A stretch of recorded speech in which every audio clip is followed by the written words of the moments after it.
तो आज हम लोग जिस चैप्टर की बात कर रहे हैं बेसिकली, उस चैप्टर का नाम है बेसिकली,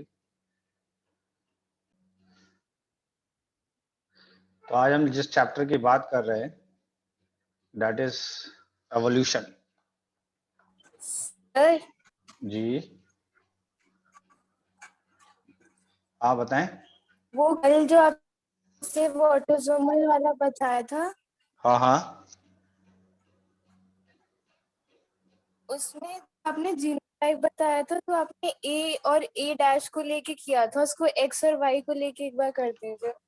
अच्छा अच्छा, वो मैं बाद में कर दूंगा, लास्ट में आपको बता दूंगा सारी प्रॉब्लम्स। ठीक है, जाने से पहले आपकी सारी प्रॉब्लम बता दूंगा मैं आपको। ठीक है। ठीक है, तो बेसिकली एवोल्यूशन की बात करते हैं बेसिकली।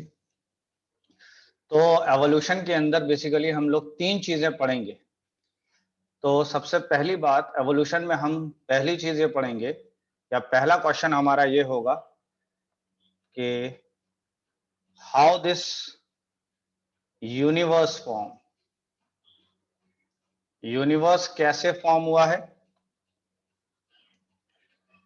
ठीक है, और इसी के अंदर universe form and earth form.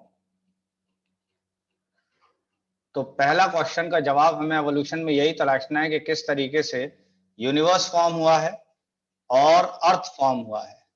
और जब अर्थ फॉर्म हो गया तो दूसरा सवाल आता है कि how first organism formed on earth. तो इसका मतलब ये हुआ कि सबसे पहले यानी अर्थ के ऊपर कौन सा ऑर्गेनिज्म फॉर्म हुआ था, कौन सा ऑर्गेनिज्म फॉर्म्ड हुआ था। तो सबसे पहला सवाल यही था कि how universe formed and earth formed, किस तरीके से अर्थ फॉर्म हुआ होगा, अर्थ फॉर्म्ड हुआ होगा, और कैसे यूनिवर्स फॉर्म हुआ होगा। दूसरा सवाल हमारा इस चैप्टर का यह है कि कैसे, जब एक बार अर्थ फॉर्म हो गया तो अर्थ फॉर्म होने के बाद कैसे पहला ऑर्गेनिज्म डेवलप हुआ है, कैसे पहला ऑर्गेनिज्म फॉर्म हुआ है इस अर्थ के ऊपर। और जब पहला ऑर्गेनिज्म डेवलप हो गया अर्थ के ऊपर, देन हाउ variety of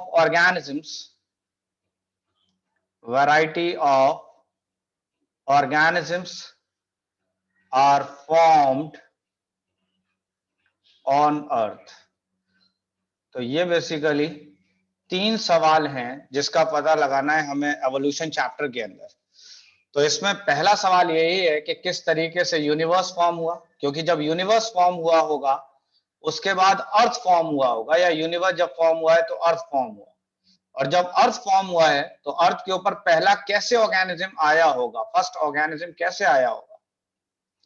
इसके बाद अगर देखा जाए तो वैरायटी ऑफ ऑर्गेनिज्म, क्योंकि पहला ऑर्गेनिज्म आया और उसके बाद कैसे वैरायटी ऑफ ऑर्गेनिज्म अर्थ के ऊपर आए हैं, इस तीनों सवालों का जवाब हमें तलाशना होगा इस चैप्टर में, and that is the evolution. Clear है बात। इस चैप्टर को स्टार्ट करने से पहले कुछ इसके बेसिक फीचर्स हैं जो हमें समझ में आना चाहिए, और जब एक बार वो बेसिक फीचर्स हमें समझ में आ जाएंगे तब हमें ये एवोल्यूशन को समझना और आसान हो जाएगा। तो उसके लिए इसमें सबसे पहला एक चीज आती है, that is a geographical time scale. That is a geographical time scale, ये बहुत इंपॉर्टेंट है। तो बेसिकली ज्योग्राफिकल टाइम स्केल को डेवलप किसने किया था, तो मैंने कहा कि डेवलप्ड बाय, अगर डेवलप की बात की जाए तो that is a ji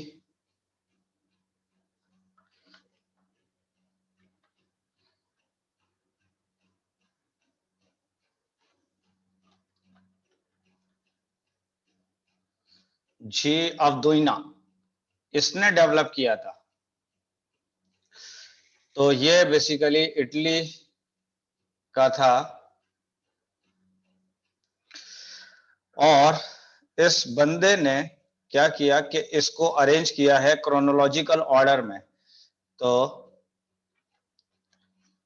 that is arrange in chronological order.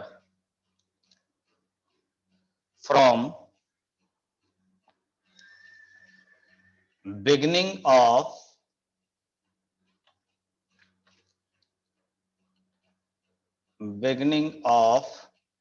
universe till today। तो यानी इसने क्या किया है कि क्रोनोलॉजिकल ऑर्डर में यानी टाइम को डिवाइड किया है इस तरीके से कि जब से ये यूनिवर्स फॉर्म हुआ है तब से लेकर आज तक का टाइम जिस स्केल पर हम मेजर करते हैं that is known as a geographical time scale. तो यहां पर मैंने लिख दिया that is an organic evolution की बात हुई है यहाँ पर। तो मैंने कहा कि अगर मैं इसकी पूछूं कि क्या एक्चुअल में ज्योग्राफिकल टाइम स्केल है, तो मैंने कहा कि it is the time scale या timing measured from beginning of universe till today। इसका मतलब यह हुआ कि ज्योग्राफिकल टाइम स्केल की बात करें तो ये एक ऐसा टाइम स्केल है कि जिसके अंदर हमने टाइमिंग को मेजर किया है। और ये टाइमिंग कब से मेजर की जा रही है? तो ये टाइमिंग मेजर की जा रही है जब से ये यूनिवर्स बना है तब से लेकर आज तक का टाइम जिस स्केल पर हम मेजर कर रहे हैं that is a geographical time scale कहलाता है। ये क्लियर है ये बात? ये बात बिल्कुल ऐसी है कि अगर आप कैलेंडर को देखते हैं तो नॉर्मल जो कैलेंडर लगा होता है घरों में, आप देखते हैं कि उसमें जो है डेट लिखी होती है, उसमें मंथ होता है, उसमें ईयर का आइडिया होता है, समझ रहे हैं?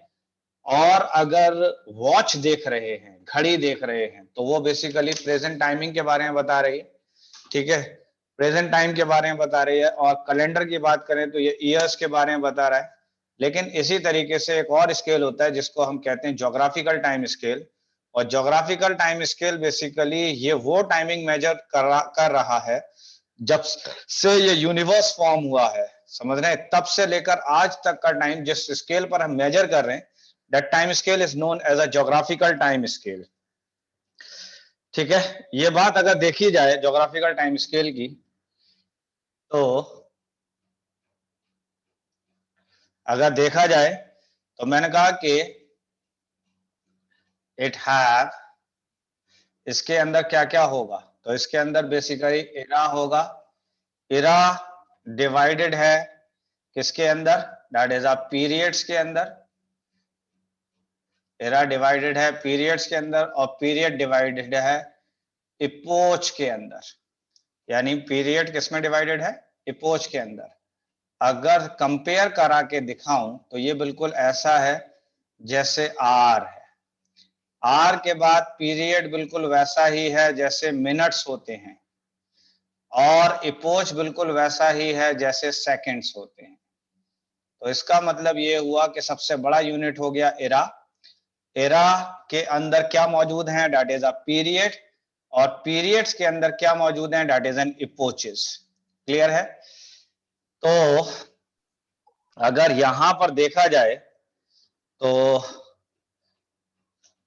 मैंने कहा कि ज्योग्राफिकल टाइम स्केल या ऐसा कह लेते हैं कि दिस स्केल हैव 6 एराज। इस स्केल के अंदर कितने एराज होंगे? दैट इज 6 एराज होंगे। तो इस स्केल के अंदर ये जो एरा है, एरा, वो कितने एराज होंगे? तो दैट इज 6 एराज हैं इस स्केल के अंदर। यहां तक बात उम्मीद है शायद समझ में आ रही होगी या नहीं आ रही है? जी सर, आ रही है। ओके, तो नेक्स्ट देखिए आगे। स्टार बना के लिखा है मैंने the timing before Palaeozoic era, before Palaeozoic era is called Precambrian era, is called Precambrian era। तो यहां पर मैंने कहा है कि पैलियोजोइक एरा से पहले जो एराज हैं वो सब के सब कहलाते हैं pre Cambrian era. Pre Cambrian era का मतलब है no fossils, no fossils era है, यानी जिस दौर के अंदर कोई फॉसिल्स नहीं था, कोई भी फॉसिल्स नहीं था, उस एरा को हमने नाम दे दिया that is a pre Cambrian era. यहां तक चीजें समझ में आ रही होंगी शायद, उम्मीद है। इसके बाद देखिए नेक्स्ट आइए। तो यहां मैंने एक लाइन लिखी है कि मैंने कहा कि अर्थ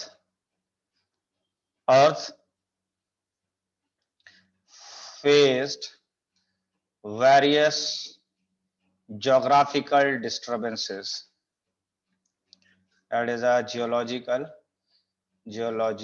disturbances।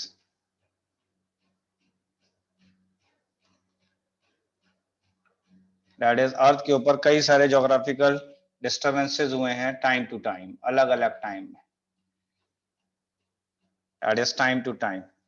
ठीक है, these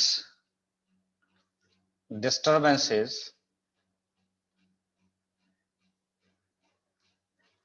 is called, इन डिस्टर्बेंसेस को हम क्या नाम देते हैं? तो that is known as revolution और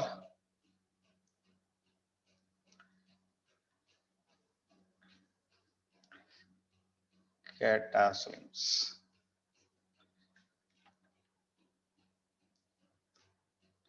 तो इन डिस्टर्बेंसेस को एक और नाम दिया है दैट इज अ कैटास्लिम्स।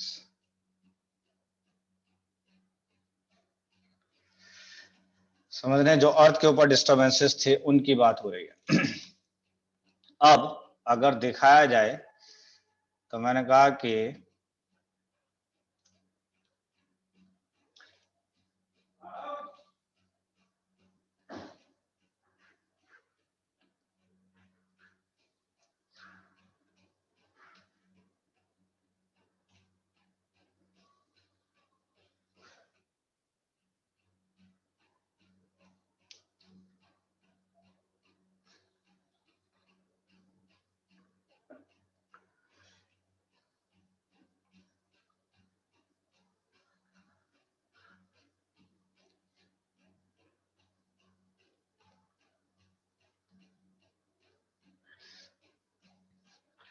तो सबसे पहले आ गया ये आपका that is an era.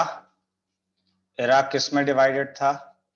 That is period में, और पीरियड डिवाइडेड था दैट इज इपोचेस में।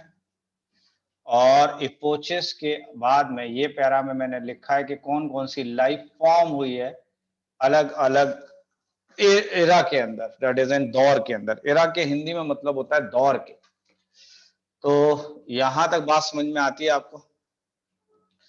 तो अब हम लोग थोड़ा सा नीचे से इस पर आएंगे क्योंकि अलग अलग टाइमिंग नीचे से आया है। अगर देखा जाए तो सबसे पहला जो एरा आया था, पहली चीज आपको पता है कि एरा में पहले ही बता चुका हूं कि 6 एराज हैं। तो इसके अंदर सबसे पहला एरा आया that is N Azoic era. ठीक है, इसका नाम था that is N Azoic era. Azoic era की अगर बात की जाए तो एरा, इस एरा के अंदर देखिए यहां लिखा है मैंने दैट इज एन ए। ठीक है, यहां लिखा हुआ है ए और आगे लिखा है जोइक। तो जोइक का मतलब होता है बेसिकली एनिमल, लेकिन यहां पर मतलब है लिविंग फॉर्म से। और ए का मतलब है दैट इज एन एब्सेंट। इसका मतलब ये वो दौर था जिस वक्त कोई भी लाइफ फॉर्म नहीं थी, कोई लाइफ नहीं थी। तो इस एरा के अंदर अगर देखेंगे आप तो मैंने कहा कि नो लाइफ, ठीक है, और ओनली केमिकल रिएक्शंस हुए थे या केमिकल एवोल्यूशन हुए थे। That is only chemical evolution took place. तो सिर्फ केमिकल एवोल्यूशन हुए थे इस एरा के अंदर। तो ये पहला एरा था। ठीक है, इसके बाद अगर देखा जाए तो इसके लिए मैंने कहा कि ये सबसे बड़ा पहला रेवोल्यूशन था। तो दिस इज, मैंने यहां लिख दिया कि this is the first great geological, that is a geological revolution. ये सबसे बड़ा रेवोल्यूशन था और सबसे पहला था। इसके बाद अगर देखा जाए तो ये आता है दूसरा वाला,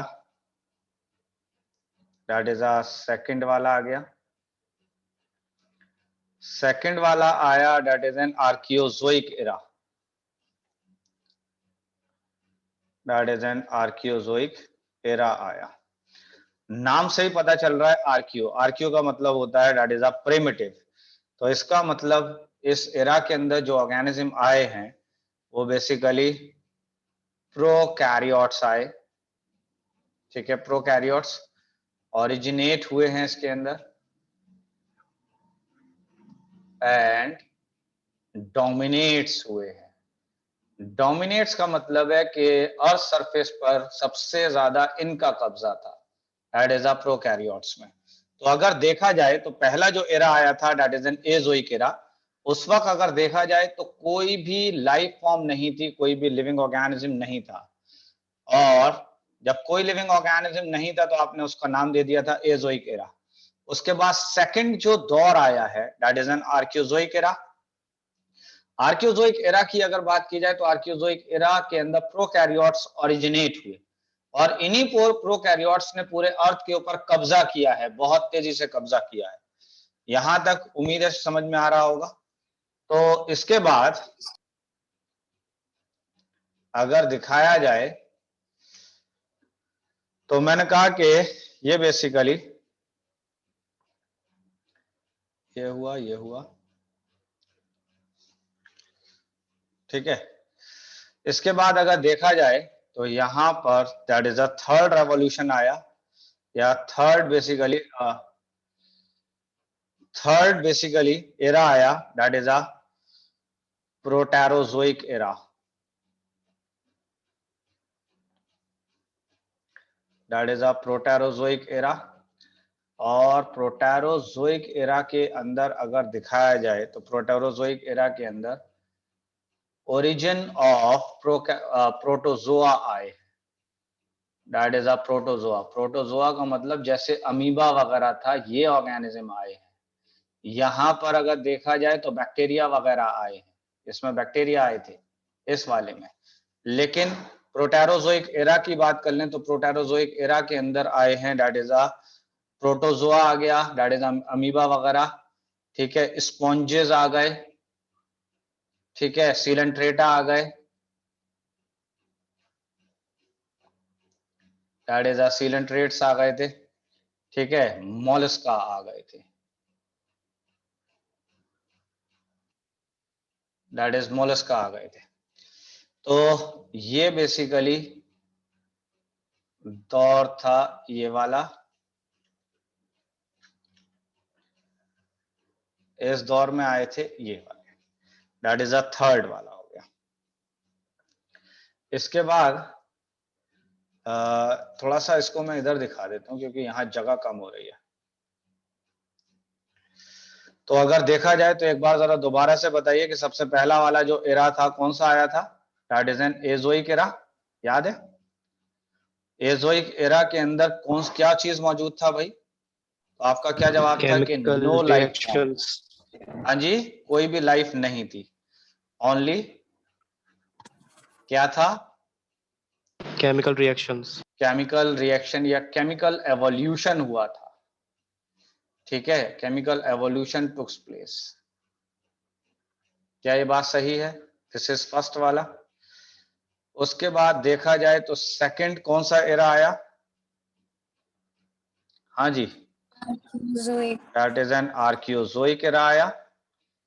आर्कियोजोइक एरा का मतलब इसमें क्या आया था बताइए जल्दी से? Prokaryotes. That is a prokaryotes आए थे।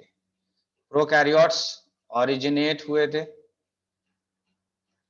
ठीक है, एंड डोमिनेट्स हुए थे। यहां तक क्लियर है बात? इसके अगर बात की जाए तो ये basically era of invisible invisible life, ये कौन सा एरा था? जो इनविजिबल लाइफ थी। इनविजिबल का मतलब ये माइक्रो ऑर्गेनिज्म इतने छोटे थे, इतने छोटे थे कि जिसको हम नेकेड आई से ही नहीं देख पाते थे। ये इस एरा के अंदर वो ऑर्गेनिज्म आए हैं। तो आप यहाँ पर समझ लीजिए कि यहाँ मेनली बात हो रही है बैक्टीरिया की। तो आर्कियोजोइक एरा के अंदर आए थे, दैट इज प्रोकैरियोट्स ओरिजिनेट हुए और डोमिनेट हुए इस अर्थ के ऊपर। इसके बाद अगर देखा जाए तो दैट इज थर्ड एरा आया आपका, that is a proterozoic era. तो that is a proterozoic era आया और इसके अंदर अगर देखा जाए आपका तो that is an origin of protozoa, origin of protozoa आया, स्पॉन्जेस आए, ठीक है, सिलेंट्रेटा आए, ठीक है, सिलेंट्रेटा आए, एनालिड्स आ गए, दैट इज एन एनालिडा, ठीक है, मोलस्का आ गए,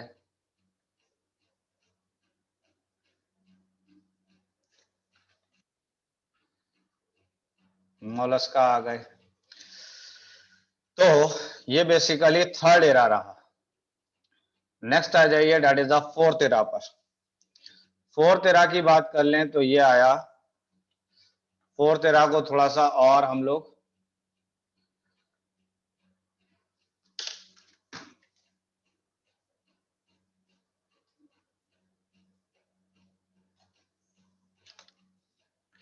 दैट इज फोर्थ एरा की अगर बात की जाए तो ये मैंने फोर्थ एरा यहां पर आ गया। और फोर्थ एरा की अगर बात करें तो that is a Palaeozoic era. तो मुझे एक बात बताइए कि पैलियोजोइक, पैलियो का मतलब क्या होता था, जरा बताइए। तो दैट मीन्स फॉसिल्स से रिलेटेड बात नहीं है। तो इसका मतलब ये पहला ऐसा एरा था जिसके अंदर फॉसिल्स मिले थे। क्या ये बात समझ में आ रही है या नहीं आ रही है? और अभी मैंने आपको इससे पहले बताया है कि पैलियोजोइक एरा से पहले वाले एरा को हम कहते हैं that is a pre Cambrian era.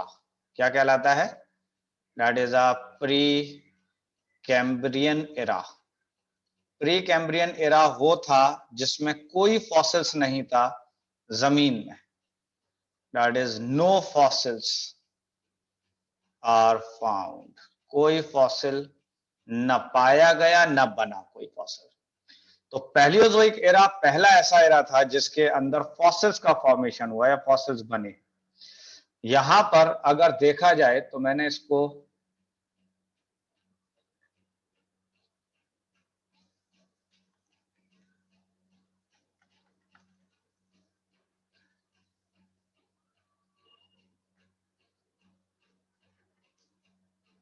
अगर यहां की बात की जाए तो कुछ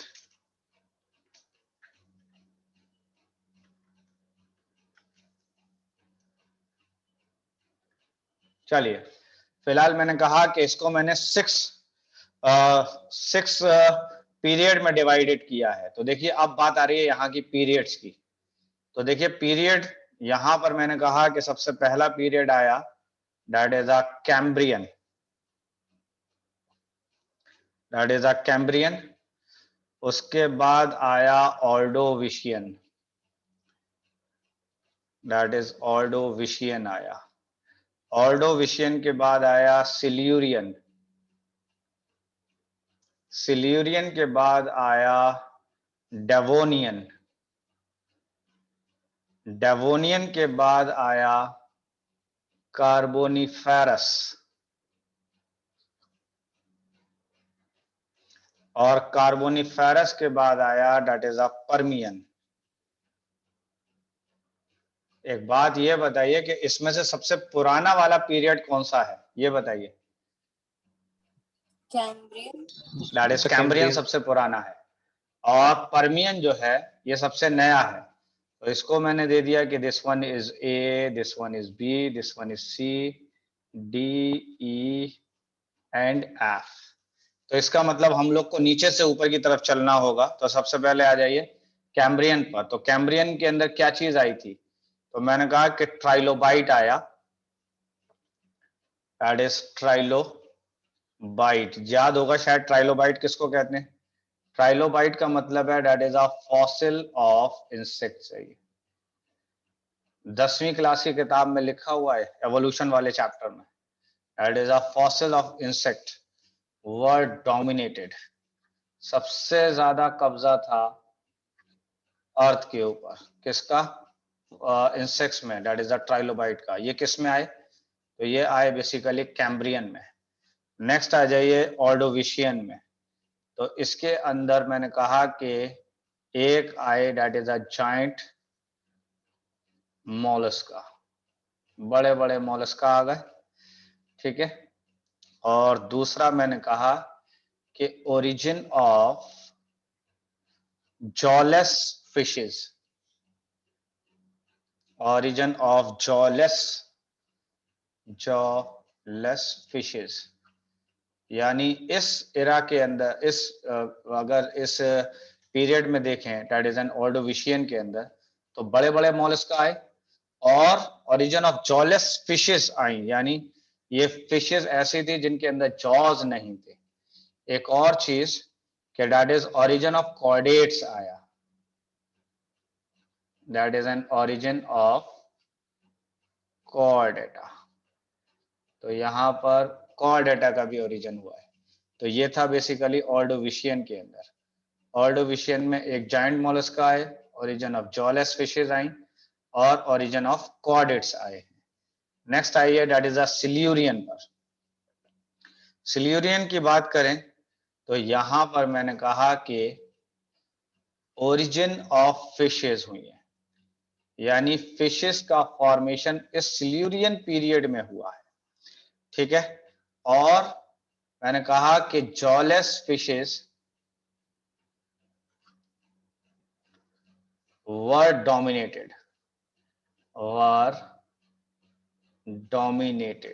ये डोमिनेटेड थे सबसे ज्यादा, that is an origin of fishes पर। इसके बाद आ जाइए डेवोनियन पर। तो डेवोनियन की अगर हम बात करें तो डेवोनियन का मतलब था that is the golden age of fishes.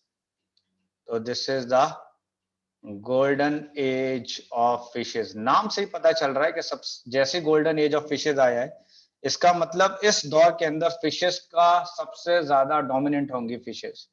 तो यहां पर मैंने कहा कि फिशेस आर डोमिनेंट। किसके ऊपर डोमिनेंट होंगी ये, हाँ जी, किसके ऊपर डोमिनेंट होंगी, जॉलेस फिशेस पे। यानी डोमिनेंट फिशेस आर डोमिनेंट का मतलब है अर्थ के ऊपर सबसे ज्यादा मेंबर्स होंगे मछलियों के उस दौर में। समझ रहे हैं, मछलियां are dominant on earth surface, समझ रहे हैं, जॉलेस के ऊपर नहीं है। और जॉलेस फिशेस वर डोमिनेटेड। इस वक्त अगर सिल्यूरियन में देखें तो उस वक्त जॉलेस फिशेस सबसे ज्यादा थी इस अर्थ सरफेस पर। एंड तो इस सर दौर में मतलब तो यही है ना कि जॉलेस फिशेस से ज्यादा होंगी वो वाली, कौन सी वाली, हाँ ये बिल्कुल सही बात डेवोनियन है, वाली। जॉलेस फिशेस से ज्यादा होंगी और अर्थ सरफेस पे ज्यादा कब्जा होगा मछलियों का, ठीक है। और एक इसके अंदर ही डेवोनियन में देखेंगे तो ओरिजिन ऑफ एम्फीबियंस होंगे। तो आपने पढ़ा होगा कि that is a far Bombay and Mumbai, याद होगा। फार का मतलब सबसे पहले मछलियां आई, फिर एम्फीबियंस आए, फिर रेप्टाइल्स आए। तो देख लीजिए कि डेवोनियन के अंदर एम्फीबियंस का ओरिजिन होना स्टार्ट हो गया है, एम्फीबियंस का बनना स्टार्ट हो गया है।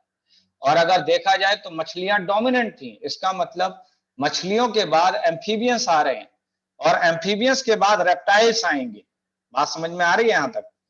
नेक्स्ट आइए दैट इज अ कार्बोनिफेरस के बारे में। तो दिस इज कार्बोनिफेरस की अगर बात की जाए तो ये basically golden age of reptile है, that is a golden age of not reptile बल्कि एम्फीबियंस, अभी तो एम्फीबियंस आए हैं, हद हो गई। तो दैट इज एन एम्फीबियंस। तो this is the golden age of amphibians, क्योंकि यहां पर अगर डेवोनियन में आप देखें तो एम्फीबियंस ने आना स्टार्ट किया है। और कार्बोनिफेरस के अंदर देखा जाए तो एम्फीबियंस पूरी तरीके से इस जमीन के ऊपर फ्लोरिश कर रहे हैं, खूब फैलने की कोशिश कर रहे हैं, पानी में भी रहते हैं और लैंड पर भी रहते हैं, ये बात आपको पता है। तो यहां पर मैंने कहा कि एम्फीबियंस जो है वो डोमिनेट हो जाएंगे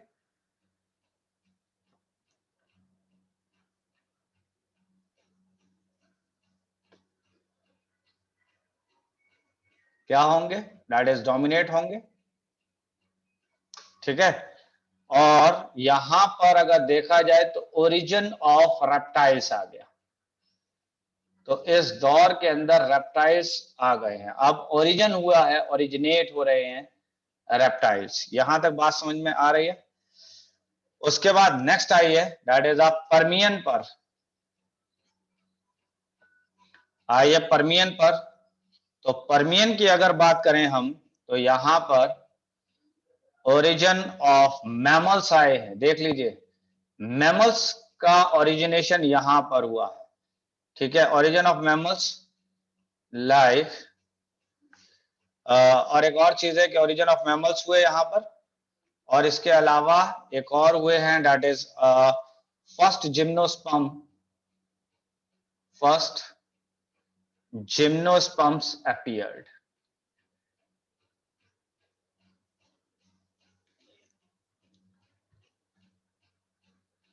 फर्स्ट जिम्नोस्पर्म अपीयर्ड। तो इसका मतलब पर्मियन के अंदर अगर आप देखें तो ओरिजिन ऑफ मैमल्स हुए हैं, ठीक है, और फर्स्ट जिम्नोस्पर्म्स अपीयर्ड हुए हैं। यानी अगर देखा जाए तो दुनिया के अंदर जिम्नोस्पर्म ने जो आना शुरू किया है वो पर्मियन पीरियड के अंदर आना स्टार्ट किया है। तो इसका मतलब यहां से लेकर यहां तक पूरा का पूरा पैलियोजोइक एरा था। This one is a Palaeozoic era. ये पूरा का पूरा पैलियोजोइक एरा था ये। और अगर एक और बात देखी जाए तो मैंने कहा कि इस पैलियोजोइक एरा के अंदर पीरियड हैं, इसके अलावा इससे पहले अगर आप देखेंगे तो कोई पीरियड नहीं है। देख लीजिए, यहां तक कोई पीरियड नहीं है,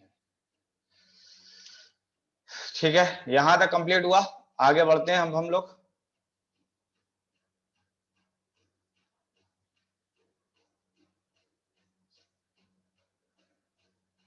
ठीक है, नेक्स्ट आइए। तो फोर्थ हो गया ना, अब आ जाएगा फिफ्थ पर। फिफ्थ की बात करें तो this is a Mesozoic era. कौन सा एरा है ये, that is a Mesozoic era. इसको हम कहते हैं age of reptiles.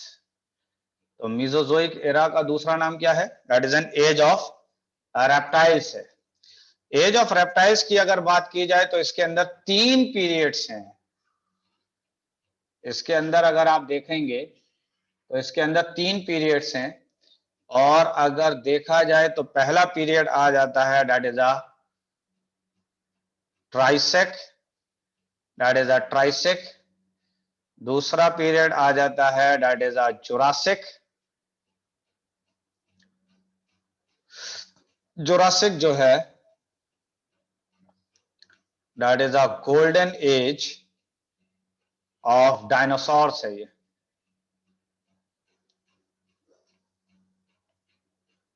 That is a golden age of dinosaurs है जुरासिक। और तीसरा वाला जो है that is a Cretaceous, that is a Cretaceous.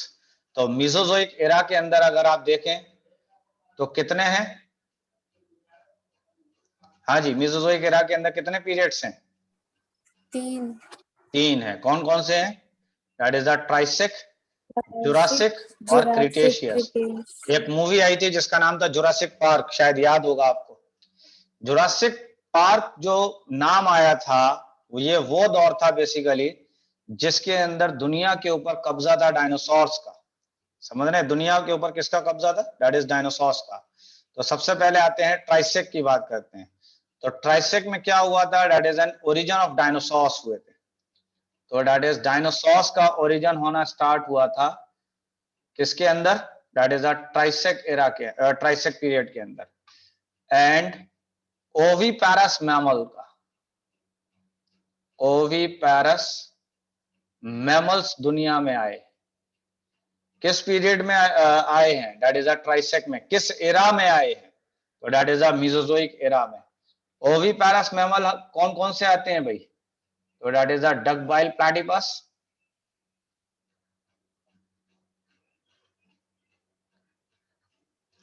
That is duckbill platypus और इकिडना। इसके बाद आ जाइए जुरासिक पार्क या जुरासिक पीरियड की बात कर लेते हैं। तो इस वक्त डोमिनेंट होंगे dinosaurs, that is dominance of dinosaurs.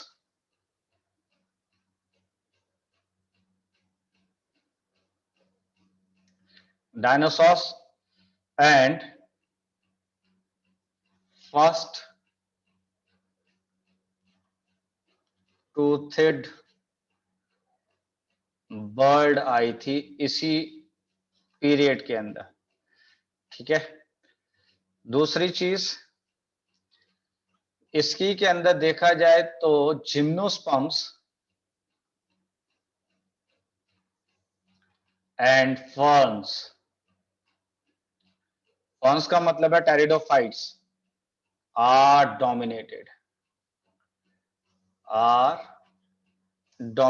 तो इसका मतलब इसी पीरियड के अंदर देखेंगे, इस पीरियड में तो जिम्नोस्पर्म और फर्न जो है वो डोमिनेंट हुए थे। और ये जो जुरासिक पीरियड था ये बेसिकली मेनली जो पीरियड था वो डायनासोर्स का था। अब आते हैं क्रिटेशियस। तो क्रिटेशियस की अगर बात की जाए तो क्रिटेशियस में पहला हुआ that is an extinction of dinosaurs, that is extinction of dinosaurs. तो एक्सटिंक्शन ऑफ डायनासोर्स हुआ।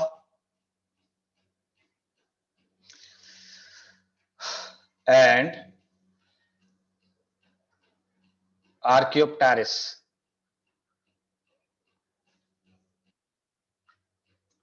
That is an archaeopteryx. दूसरी चीज अगर देखा जाए तो इसके अंदर ओरिजिन ऑफ मॉडर्न बर्ड आई, that is an origin of modern bird आई इसी के अंदर। और ओरिजिनेट एंजियोस्पर्म्स। तो ये इंपॉर्टेंट बात है कि जिस वक्त डायनासोर्स दुनिया से खत्म हो रहे थे उस दौर में एंजियोस्पर्म ने आना शुरू किया है, समझ रहे हैं, उस दौर में एंजियोस्पर्म्स ने आना स्टार्ट किया है, that is a Cretaceous period. तो this is a originated angiosperms. और अगर देखा जाए तो जिम्नोस्पर्म्स का जो ओरिजिनेशन हुआ था वो बेसिकली हुआ था पर्मियन के अंदर, याद होगा ये पर्मियन में, और डोमिनेट हुए थे जुरासिक के अंदर। लेकिन एंजियोस्पर्म की बात करें तो ये क्रिटेशियस पीरियड के अंदर ओरिजिनेट हुए हैं, दैट इज एन एंजियोस्पर्म्स। यहां तक शायद उम्मीद है बात समझ में आई।